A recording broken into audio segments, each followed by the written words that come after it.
La noche estaba tranquila, hasta que un rugido de helicópteros partió el cielo. Un hospital clandestino, camuflado como clínica rural en la frontera de Sinaloa, operaba como centro logístico del cártel. Pacientes armados, sótanos con rutas de escape y vigilancia disfrazada de batas blancas. A las 3 a.m., un punto rojo en los mapas satelitales encendió la mecha. Omar García Harfuch, con precisión táctica, activó un plan milimétrico: irrumpir, capturar, desmantelar. Esto no es cine, es una crónica real de caos controlado, y lo que viene te va a dejar sin aliento. Pregunta para ti. Imagina que descubres un hospital disfrazado de clínica, pero en realidad usado como base criminal. ¿Tomarías el riesgo de entrar de inmediato para evitar que escaparan, o esperarías más tiempo para atrapar a los mandos altos? Déjame tu opinión en los comentarios. A las 4:30 de la madrugada, el silencio de la frontera se rompió con el rugido de los helicópteros Black Hawk que surcaban el cielo. Desde arriba, los drones de reconocimiento delineaban cada entrada, cada ventana y cada sombra sospechosa alrededor del hospital. Nada quedaba fuera de la mira. Hasta los caminos de terracería que llevaban a los túneles fueron marcados en los monitores del centro de mando. En tierra, 200 elementos élite avanzaban como un solo organismo.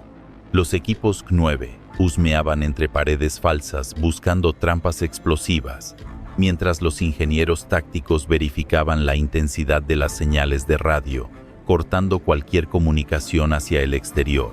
Cada paso estaba cronometrado. Cada movimiento era parte de un reloj militar diseñado para que nadie pudiera reaccionar. Cuando el equipo de entrada descendió desde un techo colapsado, la tensión alcanzó su punto máximo. Las granadas de aturdimiento estallaron con destellos cegadores, seguidas de una cortina de humo blanco que convirtió los pasillos en un laberinto invisible.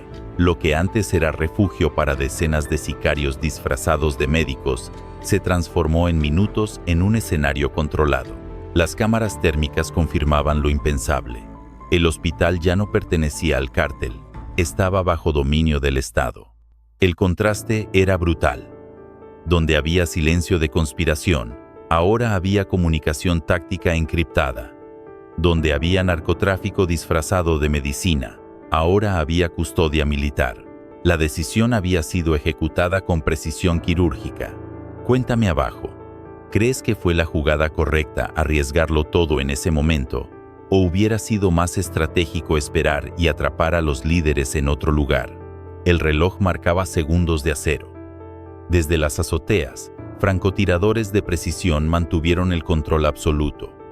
Cada silueta sospechosa que asomaba quedaba neutralizada antes de disparar. El eco metálico de los impactos se confundía con el rugido de los helicópteros que giraban en lo alto, como si el cielo mismo hubiera cerrado sus puertas al escape. En tierra, los binomios tácticos avanzaban con pasos calculados. Las puertas de los quirófanos improvisados cedían ante golpes de ariete y cargas explosivas controladas. Lo que debía ser un espacio de sanación revelaba su verdadera naturaleza. Camillas manchadas, monitores adulterados y depósitos con supuestos medicamentos que escondían sustancias ilícitas camufladas como material clínico. Cada hallazgo era una confirmación de que aquel lugar no era un refugio médico, sino una fábrica de impunidad. Uno de los equipos de inteligencia aseguró una laptop conectada a un servidor satelital encriptado. En su pantalla parpadeaban archivos que contenían mapas de laboratorios de fentanilo, rutas de distribución internacional y hasta nombres de funcionarios presuntamente sobornados. Esa computadora era más que evidencia. Era una bomba informativa que podía sacudir cimientos políticos y económicos. El mando en jefe no dudó. Con el rostro cubierto de polvo y el fusil en mano, pronunció las palabras que marcaron el destino de la operación. Esto termina hoy. Esa frase no fue solo una orden, fue la sentencia final para la estructura que se escondía bajo el disfraz de hospital. En menos de 15 minutos, el perímetro estaba asegurado. Los primeros detenidos fueron trasladados bajo estricta cadena de custodia, mientras unidades médicas verificaban que no hubiera civiles atrapados. El hospital clandestino, antes un punto de poder del crimen, quedaba convertido en un símbolo de derrota para el cártel. Cuando los peritos de inteligencia comenzaron a revisar la laptop asegurada, lo que apareció en la pantalla fue suficiente para cambiar la dimensión del operativo. Ya no se trataba solo de un hospital clandestino, era la punta de un iceberg que se extendía hacia las entrañas del poder. Los documentos encriptados revelaban coordenadas de laboratorios de fentanilo escondidos en la sierra, listas de pagos mensuales a policías locales y agendas con reuniones en hoteles de lujo, donde supuestamente se pactaban alianzas entre el crimen y figuras de autoridad. Cada archivo era una pieza de un rompecabezas que, al encajar, dibujaba un monstruo mucho más grande de lo que cualquiera imaginaba. Un archivo titulado Lista Roja 2025 estremeció a los analistas. Incluía nombres de periodistas, policías municipales y hasta empresarios con fechas y lugares de posibles atentados. Era un catálogo del terror, planeado con frialdad quirúrgica. Otro documento, bautizado como Plan Fénix, insinuaba la reconstrucción del hospital en una ubicación distinta. El mensaje era claro. Aunque se destruyera un centro, el cártel siempre tenía un plan de renacimiento. En un cuarto sellado, oculto tras paredes falsas, los gendarmes localizaron un servidor de respaldo. Allí dormía la información más delicada. Videos de vigilancia de reuniones secretas, rutas marítimas de cargamentos hacia Estados Unidos y contactos transfronterizos con operadores en Arizona y California. Incluso aparecían conversaciones cifradas que sugerían la complicidad de funcionarios de alto rango. Lo que inició como un golpe táctico de madrugada se transformaba ahora en una investigación de alto nivel, donde logística, finanzas y política se entrelazaban. El hospital no era solo un refugio para heridos, era el nodo central de una red que alcanzaba desde los pasillos del crimen hasta los despachos del poder. El golpe al hospital clandestino no quedó sin respuesta. A las 5 a.m., cuando todavía la madrugada cubría Sinaloa, el cártel lanzó su contraofensiva inmediata. Bloqueos en carreteras principales, camiones incendiados atravesados en los accesos y ataques relámpago contra tiendas de conveniencia. El objetivo era sembrar miedo, recuperar control y enviar un mensaje claro: aquí seguimos. Pero el Estado ya estaba preparado. En cuestión de minutos, la Marina, la Guardia Nacional y patrullas blindadas se desplegaron en puntos estratégicos. Los drones de reconocimiento iluminaron desde el aire las zonas más calientes, marcando rutas de acceso y ubicando emboscadas ocultas. Cada vehículo quemado fue retirado con rapidez. Cada bloqueo desmantelado antes de que se extendiera. La velocidad de la respuesta sorprendió incluso a quienes presenciaban desde sus ventanas. En medio del humo y del estruendo, surgió una escena distinta, la de la respuesta social y humana. Civiles fueron evacuados de zonas en riesgo, mujeres y niños trasladados en convoyes protegidos, y equipos de asistencia distribuyeron agua y mantas entre familias atrapadas en el caos. Psicólogos y personal médico acompañaban a quienes habían visto de cerca el fuego cruzado. El mensaje era contundente.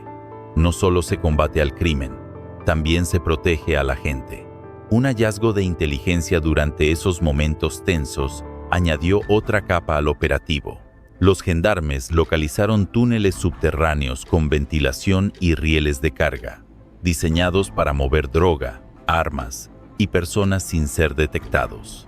Aquellos pasadizos representaban años de infraestructura clandestina. Tras asegurarlos, se ordenó su destrucción con explosivos controlados, sellando las arterias ocultas del cártel bajo toneladas de tierra. El desenlace de la madrugada envió un doble mensaje. A los criminales, que la respuesta del Estado sería rápida y contundente. A la ciudadanía, que la prioridad no era solo enfrentar la violencia, sino contener el daño y proteger la vida comunitaria. Por primera vez en mucho tiempo, la gente de Sinaloa vio en las calles no solo balas y humo, sino también un intento real de acompañarlos en medio de la tormenta. Una hacienda cercana funcionaba como punto de reagrupamiento, antenas satelitales camufladas, mapas, radios y metanfetamina lista para traslado. En un rancho marcado como centro de mando, se aseguraron cuadernos con contactos en Tijuana y Phoenix. Un detenido, apodado El Contador, describió envíos semanales ocultos en camiones de fruta. En el litoral de Mazatlán, un pesquero con compartimentos falsos confirmó la ruta marítima. La información se encadenó. Radios satelitales conectando Sinaloa, Chihuahua y Sonora. Un esquema de protección en aduanas. Y la instrucción final de HQ. No hay intocables. Sigan el dinero. Al mediodía, el parte oficial resumía el golpe. Base clandestina desmantelada, evidencias aseguradas, mandos capturados y laboratorios desactivados.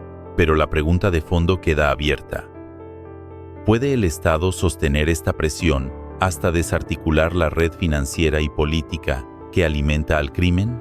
La ciudad amaneció con patrullajes visibles, escuelas protegidas y comerciantes reabriendo entre escombros y esperanza. Ahora tú decides la conversación. ¿Qué es más decisivo? ¿Los golpes tácticos o cortar el financiamiento? ¿Qué medida protegería mejor a la población en el corto plazo? Apoya este contenido. Suscríbete, deja tu like y comparte para que más personas entiendan cómo operan estas redes.